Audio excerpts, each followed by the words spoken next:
And in the future guys, there will be a lot of conflict. Hindi lang conflict ito sa ibang tao, but there's also this is also conflict within yourself. Dadating yung time na tatanungin mo yung sarili mo kung ito ba talaga yung gusto mo. This is why lumabas itong message na ano ba yan, hindi ko makuha. Itong message na to guys, no, na you have to be clear and decisive with your intention. Kasi in the future guys, dadating yung time na tatanungin mo yung sarili mo, ito ba talaga yung gusto ko?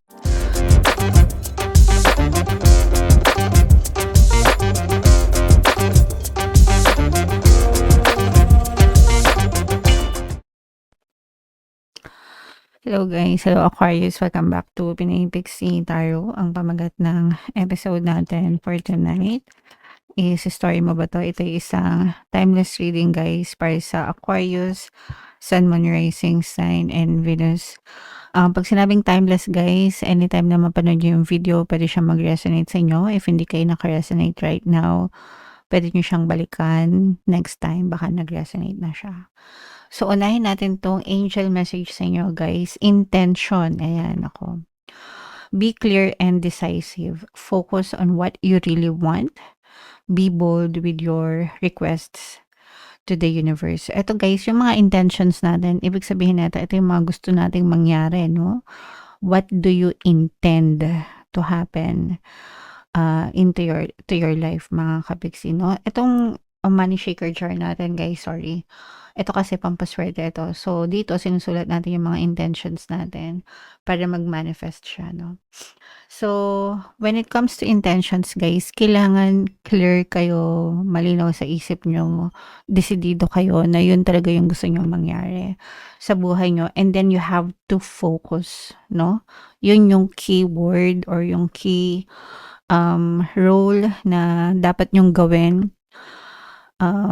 Maging focused kayo sa mga intentions nyo. And the more na nag-focus kayo sa intentions nyo, guys, the more na mas mabilis siyang nagmamanifest, mga kapiksi. Okay? So, dapat malinaw. Yun yung first step, guys, para ma-manifest nyo yung mga desires nyo. Yung maging malinaw sa isip nyo yung intentions nyo sa buhay. And make sure, guys, na yung mga intentions nyo is for the better, yung magaganda, yung mabubuting intentions, no? Hindi lang para sa inyo, even para sa ibang tao, mga kapiksi. Okay? Alright. So, yan yung angel messages for you guys. Ito naman sa love. Tingnan naman natin yung gustong sabihin sa inyo ng person mo. Wag mo na akong hintayin. So, this will not resonate with all guys. Pero, pwedeng mag-resonate ito doon sa mga kapiksi natin na hiwalay na or ghosted na, no? Parang, this is like a message na wala nang balikan ito. So, yeah. Parang nagsasayang na lang kayo ng oras, no? Parang ganun yung ibig sabihin nito. So, wag mo nang antayin siya, mga kapiksi, especially kung nalaman mo na meron na siyang iba, meron na siyang ibang person. Wag mo nang sayangan yung oras mo, yung panahon mo, yung time mo, yung effort mo dito sa person na to. And instead, be happy for them, and kayo naman maging masaya na rin kayo na mag-move on para makahanap na kayo ng tamang person din na para sa inyo, Aquarius. Okay? So, comment down below if naka-resonate kayo dyan. So, ito yung deck na gagamitin natin, Aquarius. Shuffle muna natin to guys. Habang pina-shuffle ko to, panoorin nyo muna yung video natin regarding sa ating paano mag-manifest ng abundance video course. Kapiksi, sawa ka na ba sa mga struggles at hirap sa buhay mo? Masipag ka ba at masikap sa buhay ngunit hindi ka pa rin umaasenso? Ilang beses ka na bang nag-attempt mag-negosyo at mag-invest pero palagi ka pa rin nalulugi? Sa pagkakataon na ito ay maaaring may subconscious beliefs ka na nagiging balakid sa iyong pag-unlad at pagyaman. Introducing, paano mag-manifest ng abundance video course. Dito ay matututunan mong ma-overcome ang mga balakid mo para tuluyan ka ng umunlad, umasenso, sumagana, maging matagumpay, successful at maswerte sa iyong kabuhayan, pera, trabaho, negosyo, salapi at kaperahan ng bonggang-bongga. Dali, mag-send na ng email sa pinoypixie@gmail.com at simulan na ang iyong pagyaman ngayon. Alright. So, sa lahat ng gusto mag-avail ng course guys, meron tayong paano mag-manifest ng abundance video course, paano mawala ang third party at magkaroon ng harmonious na relationship, paano pabalikin si ex revised breakup. Sa mga interesado guys, mag-send lang kayo ng email sa pinipixitaro@gmail.com. And sa mga naghahanap ng pampaswerte guys, again, no, ito nga yung money shaker jars natin. Napaka-effective nito na pampaswerte mga kapiksi. And ito guys, no. So, sa mga interesado, mag-send lang kayo ng message sa WhatsApp. Dumadami na yung success stories dyan guys, kaya wag na kayo magpahuli. So, Aquarius kayo and represent ng King of Swords. So, yung first message natin guys, ito guys, parang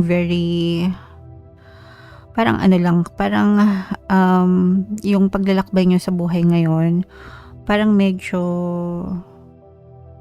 alalay. Yun yung gusto kong sabihin. Parang medyo alalay lang kayo sa buhay nyo ngayon mga kapiksi. Pwedeng nandito din kayo sa stage na nagkakaroon kayo ng reflection sa sarili nyo. Tinatanong nyo kung ito ba talaga yung gusto nyo marating sa buhay, if this is really what you want, kung ito talaga yung gusto nyo ma-achieve, ganyan-ganyan mga kapiksi. Pero lahat ng kilos nyo parang alalay lang. I'm also sensing na meron kayong mga sinusubukan na bagay pero hindi pa 100% yung inyong nabuo yung loob nyo, no? So, okay lang yan. Parang test the waters, mga kapiksi, no? Subukan nyo muna, tingnan nyo kung mag-work. Pag nag-work, tuloy nyo. Pag hindi, pwedeng try kayo ng iba. Okay? So, yan yung focus ng energy nyo. This is karma, mga kapiksi, no? So, good intentions equals good karma. Bad intentions equals bad karma, mga kapiksi. So, the universe is teaching you lessons, guys, no? And binibigay din sa inyo ni universe yung karma na deserve nyo sa buhay nyo. Kaya palagi ko kayong nire-remind na dapat palaging gumawa na mabuti. Actually, hindi na kailangan ng reminder nun, no? Dapat automatic na yun na alam nyo na we should always do what is good for us and for other people. Pero merong iba nakakalimot, diba? But yeah, it's always okay na merong nagre-remind sa atin paminsan-minsan, mga kapiksi. And for some of you guys, no, mag-focus kayo guys sa mga working with other people, collaboration, mga kapiksi. Kumbaga, kung meron kayong mga gustong gawin, no, or kasi nga yung iba sa inyo may ginagawa na kayo ngayon, it's always okay to ask help from other people. Okay lang na humingi ng tulong, okay lang na humingi ng advice, okay lang na magtanong, mga kapiksi, no? It doesn't mean na pag nagtanong kayo, wala kayong alam or engot-engot kayo, no? It only means na gusto nyo pang matuto, no? And there's nothing wrong with that, guys. So, mag-reach out kayo sa mga tao na naka-experience na ng ganun. So, kunwari may sumakses. Kunwari gusto nyo magtayo ng milk tea or coffee shop tea. Coffee shop, ganyan. Magtanong kayo dun sa mga eksperto na may mga ganong klase ng negosyo, diba? Para malaman nyo yung mga pros and cons, guys, and yung mga dapat na gawin. Okay? So, sample lang yan, guys. And in your recent past, guys, meron kayong mga desisyon na pinagsisihan kasi meron kasi kayong mga napalampas na opportunities in the past and ayaw nyo na siyang maulit ngayon. Okay? Pero at the same time, nandun din yung takot sa inyo. Yun yung nararamdaman ko, parang takot din kayo. Kaya nga sabi ko, test the waters muna. Subukan nyo lang guys, kahit maliliit lang. Mag-start kayo sa maliit. Tapos kapag umukay, edi push nyo. Kapag hindi, edi atras nyo. Ganun lang. Ang importante is may nasimulan kayo, may matry kayo. And yung greatest strength nyo guys is kayo, no, bilang air sign, talagang tedious kayong magplano. Ibig sabihin, meron kasi kayong ugali na lahat pinaplano nyo, lahat iniisip nyo, lahat nasa isip nyo. Pero meron din kayong weakness na meron kayong tendency na mag-overanalyze. Okay? So, siguro gumawa kayo ng mga bullet points, mga kapiksi, no? Tapos kung ano lang yung importante, as long as na-meet ng checklist nyo, edi go. Pag hindi, edi X, para hindi kayo mahirapan na magdesisyon, okay? Pero maganda yan, yung greatest strength nyo is magaling kayo mag-isip, magaling kayong magplano, mga kapising. So, in the near future guys, maaari kayong ma-broken heart. Hindi ito sa relationship. Pwedeng sa relationship din guys, no?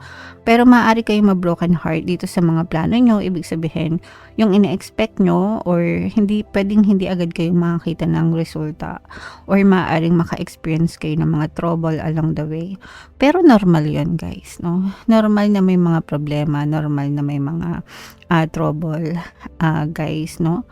Kahit na may plano tayo. Ang importante is ma-mitigate nyo yung mga risks na yun, yung mga troubles na yun. Alam nyo kung maalam kayo kung paano nyo masolusyonan, diba? And kung ano yung mga lessons na matutunan nyo dun sa mga troubles na yun, mga kapiksi. And lilipas din yan guys, this too shall pass as long as may mga taong willing na tumulong sa inyo. Magiging ma-okay kayo, Aquarius. And maaari din kayo maka-experience ng mga financial problems. Una, pwede kayong maka-experience ng financial problems. Pangalawa, pwedeng mapansin mo na may mga taong lumalayo sa inyo, mga kapiksi. And okay lang yan kasi di ba ganun nga sometimes nakikilala natin kung sino yung mga tao, totoong tao sa buhay natin kapag ka nandyan sila kahit walang-wala tayo, 'di ba? And yun yung mga tao, yung mga loyal na tao na yun yung mga dapat natin i-treasure natin kasi merong ibang tao na kilala lang tayo pag meron tayo, 'di ba? Pag may natutulong tayo pero pag wala ka nang mabigay, dead man na sila sa'yo. And again, no, that's fine kasi malalaman mo talaga kung sino yung mga totoong tao na may malasakit sa inyo, mga kapiksi. And there will be a spark of hope, no? Ibig sabihin magkakaroon ka ng pag-asa, no? So, itong temporary halt, ito parang temporary halt to, temporary na problems along the way, guys. Along the way, but meron pa rin pag-asa. So, wag kayong mawalan ng pag-asa. There's a beacon of hope para sa inyo, Aquarius. And yeah, so dito, this is a fire sign energy, mga kapiksi, Aries, Leo, Sagittarius. Nakikita natin dito na yung inspirasyon sa puso mo mag-aalab or nag-aalab para gabayan ka dito sa journey mo, no? Dito sa paglalakbay mo sa buhay. So, habang may buhay, may pag-asa guys. Kaya wag na wag kayo mag-give up sa mga bagay na gusto nyong makamit sa buhay nyo. Again, another fire sign energy, mga kapiksi. And in the future guys, there will be a lot of conflict. Hindi lang conflict ito sa ibang tao, but there's also this is also conflict within yourself. Dadating yung time na tatanungin mo yung sarili mo kung ito ba talaga yung gusto mo. This is why lumabas itong message na ano ba yan? Hindi ko makuha. Etong message na to guys, no, na you have to be clear and decisive with your intention. Kasi in the future guys, dadating yung time na tatanungin mo yung sarili mo, ito ba talaga yung gusto ko?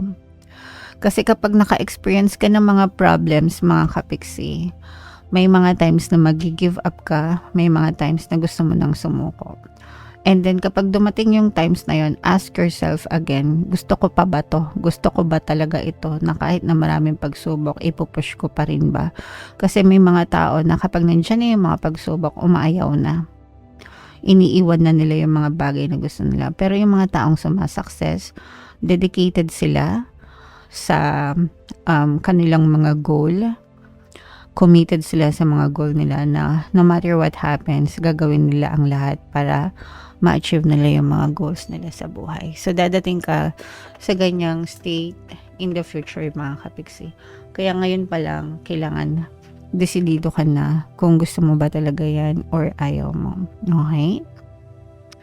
Alright, so comment down below, Aquarius, if feeling nyo naka-resonate kayo dyan. And for more, ito guys, ano ba, itong mga collaboration na to, itong good work na to, itong mga good karma, i-main nyo yan sa comment section niya yung mga magagandang energy na nakita natin para sa inyo, and comment down below if story nyo ba to.